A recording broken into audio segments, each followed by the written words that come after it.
এরকম জায়গা পেলে কার না ঘুরতে মন চাবে। আমার তো উড়ান পঙ্খির মতো শুধু উঠতেই মন চাচ্ছিল এরকম জায়গাটা দেখে।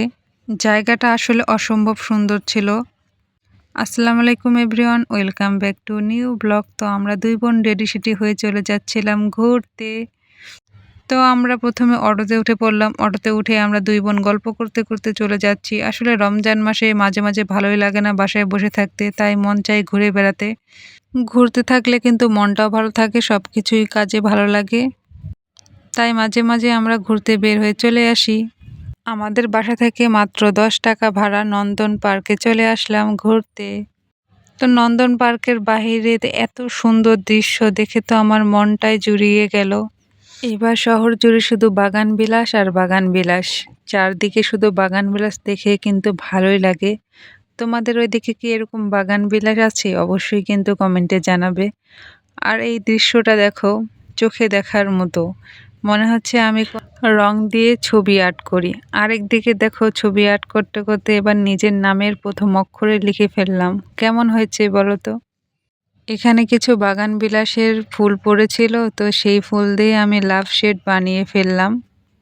তেমন হয়তো ভালো ছিল না, কিন্তু দেখো এই ছাগলটার কাণ্ড, আমার তো লাভ একবারে শেষ করে দিল।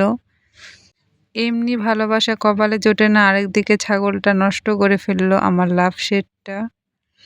এখানকার ভিউ মাশাআল্লাহ অনেক সুন্দর ছিল। তো আমি এখানে একটু ভিডিও করে নিয়েছিলাম আর কিছু ছবি তুলে নিয়েছিলাম। জায়গাটা আসলে কত অসম্ভব সুন্দর ছিল, শান্ত ছিল। এই শান্ত পরিবেশে কিন্তু বন্ধু বান্ধব নিয়ে ঘুরে আসা যায়।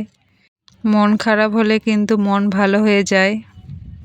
আর যাদের গার্লফ্রেন্ড রাগ করে আছে বা বয়ফ্রেন্ড রাগ করে আছে, তোমরা এখানে এসে ঘুরে যেতে পারো। এখানে কেউ তোমাদের ডিস্টার্ব করবে না, সবাই সবার মতো। আর আমরা সকালের দিকে এসেছিলাম, সকালের দিকে তো তেমন মানুষ থাকেই না, তাই আমরা আমাদের মনের মাধুরীতে এখানে ঘোরাফেরা করছিলাম, কেউ আমাদের জ্বালাচ্ছে না। আমার সবচেয়ে এই ভিউটা মাশাআল্লাহ অনেক সুন্দর লেগেছিল। এই দেখো, আমি এখানে উড়াল পঙ্খির মতো ঘুরছি ফিরছি, কত মজা পাচ্ছি, তাই না?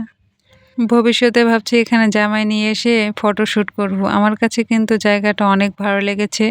তোমাদের কাছে কেমন লেগেছে অবশ্যই কিন্তু কমেন্টে জানাবে। ভিডিও থেকে কিন্তু বাস্তবে দেখতে এই জায়গাটা আসলে অসম্ভব সুন্দর, এটার প্রশংসা করার মতো নয়। মনে হচ্ছে কেউ এখানে আর্ট করে রেখে দিয়ে গেছে। এখন রোদ উঠে গেছে, তো আমরা এখন বাসায় চলে যাব, যেহেতু রোজা আছি। তোমরাও এসে এখানে ঘুরে যেতে পারো, তোমাদের আসলে মনটা অনেক ভালো হয়ে যাবে। তো ভিডিওটা কেমন লাগলো অবশ্যই কমেন্টে জানাবে। আজকের ভিডিওটা এই পর্যন্তই। সবাই ভালো থাকবে, সুস্থ থাকবে। আল্লাহ হাফেজ।